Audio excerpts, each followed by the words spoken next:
Hello and welcome again to the University of Nottingham.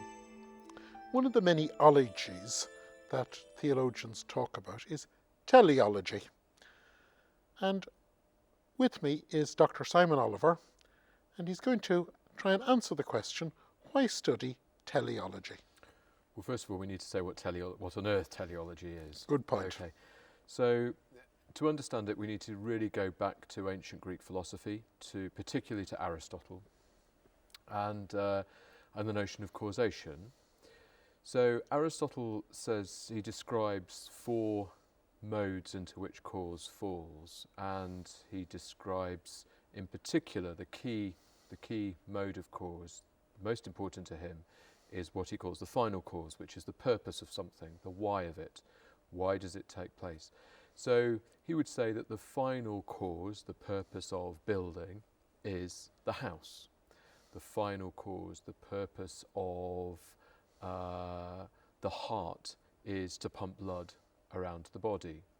And this notion of final causation is absolutely crucial to the whole way in which people in the ancient world, right through Christian theology, all the way up to the very early modern period, it's the way that they think about creation and causation within it. The orientation of things towards goals, purposes. The word teleology doesn't arise until the 1720s, and the German philosopher Christian Wolff, who describes the study of final causes as a particular sphere within philosophy that he calls teleology. And it's interesting, teleology is so fundamental to the ancient Greek perspective on nature. It becomes utterly fundamental to the Christian theological understanding of creation. And yet it falls away in the early modern period with the rise of natural philosophy that becomes natural science and becomes very controversial, particularly today in the sphere of biology. And this really marks quite a distinction between the theological approach to creation, the natural scientific approach to nature. And the question is, why does teleology, the notion of final causation, why does it fall away in the early modern period? And what's the significance of it? And I'll try and describe roughly the process here and why it continues to be theologically and scientifically important. The key thing about when we think about final causation or purposes or ends is that it's easy to ascribe those to human intentions, to deliberation. So, for example, if we take a description of my actions at lunchtime, I will go to the shop to buy a sandwich in order to satisfy my hunger. And it's easy to ascribe that to the human conscious intentional sphere. But can we ascribe intentions, purposes, aiming towards goals and ends to essentially inanimate objects or to simply material things? Now, for the ancient philosophers, for Christian theologians, it was very easy to ascribe intentions, purposes to the whole of the created order. And moreover, intentions and purposes that are knit into things, that are intrinsic to things. So the acorn is intrinsically ordered towards becoming an oak. The boy is intrinsically ordered towards becoming a man. And moreover, we cannot eradicate the notion of final causes and purposes from the everyday way in which we describe the natural order. So even in modern scientific descriptions, we will say that X happens in order to do this, or Y happens in order to Z. So the heart pumps in order to circulate the blood. You know, these are classic teleological descriptions in terms of intentions and purposes. But natural philosophers in the early modern period, at the dawn of what we today call science, get very suspicious of the notion of purpose in nature, of intention and the orientation towards ends. So very famously, Francis Bacon, not himself really a scientist but a philosopher of nature, says that yes, we can describe things in different forms of causation, using different forms of causation, but really teleology, the notion of purpose, that just gets in the way. we're projecting onto nature our own human intentionality, our own purposiveness, our own deliberations. And in fact, they say, nature doesn't deliberate. In fact, there are just what they call efficient causes, so just almost mechanical events that give rise to phenomena. And we can explain nature purely on those terms. So we can explain, for example, the action of the heart pumping the blood purely in terms of electronic impulses within the heart, of chemical changes and so on and so forth.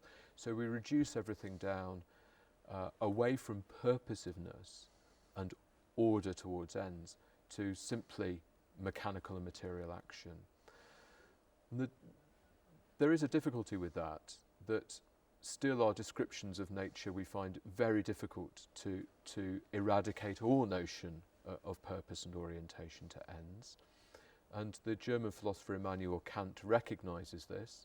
So in his third critique, he has three philosophical critiques, and the third one he considers the notion of teleology, the notion of purpose and order in nature, and he says that teleological descriptions are just heuristic devices, they're convenient. We have to describe nature in this way because it's how we are as human beings. We're intentional and purposive. But we're projecting, and we only use this mode of description until we can come up with more mechanical or explanations in terms of efficient causality, properly scientific explanations. So teleology really loses its influence as a means of explanation in the early modern period. And it becomes deeply suspicious in the 20th century because it becomes allied to the whole business of eugenics. So the idea that if we can identify the ends or goals of things, what they really ought to be, then we can start manipulating things towards those ends and goals. So if we think that we know what the ideal human being is or ought to be, then we can start manipulating the genes of human beings, for example, towards those ends. And so it becomes politically very dangerous. But it remains theologically significant because of what is often described as the teleological argument for God's existence, which is the notion of design. So God designs the universe as orientated towards certain purposes and goals and ends. So a lot of scientists today will be very, very suspicious of teleological explanation because they think properly scientific explanation is purely in terms of efficient causality, but also because teleology smacks of this notion of a divine designer that in the modern period we find most clearly described by William Paley in his book Natural Theology in the 19th century. And that this somehow contradicts Darwinian evolution, which they regard, many biologists regard as not teleologically orientated, that evolution takes place towards no particular goals and ends, it has no intrinsic sort of meaning. And therefore the notion of design is anthropomorphic.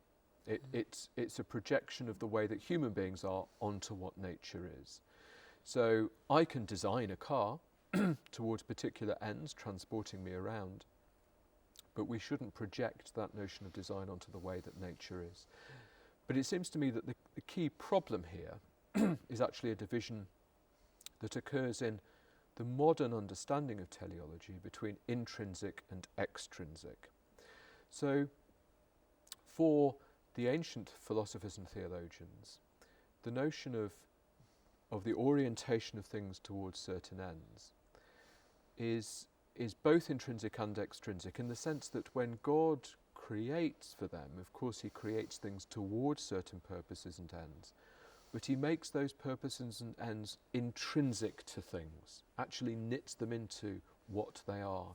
So if you take the classic example of an acorn becoming an oak, the oak tree, as it were, is already intrinsic within the acorn. It's there, what Aristotle would call potentially.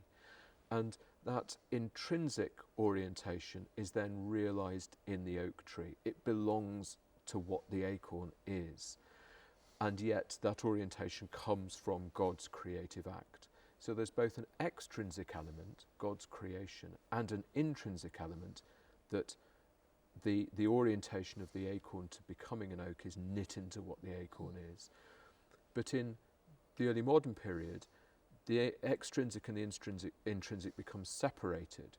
So the natural world is simply a pattern of inert material stuff onto which design, orientation towards certain ends, is layered upon it from the outside, in the same way that the design of a car is external to the metal that makes the car. It comes from the outside, it's not intrinsic to it, doesn't make itself.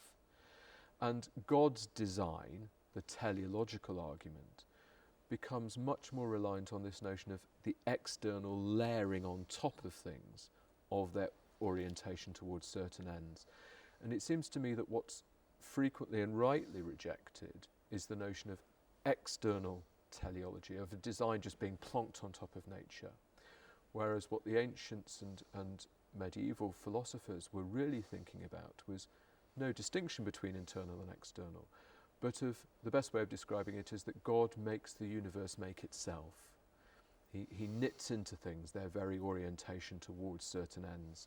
And the orientation towards certain ends and goals is something that theologians really find very difficult to let go. They're committed in some way to describing a more sophisticated and nuanced notion of teleology. And this is really an important debate, I think, between science and theology at the moment. And in something like confessing the Alpha and the Omega, Yes, or Augustine's, you have made us for yourself, and our hearts are unquiet until they rest in you. That's the sense that somehow deep within us is this purposefulness. Yes, exactly.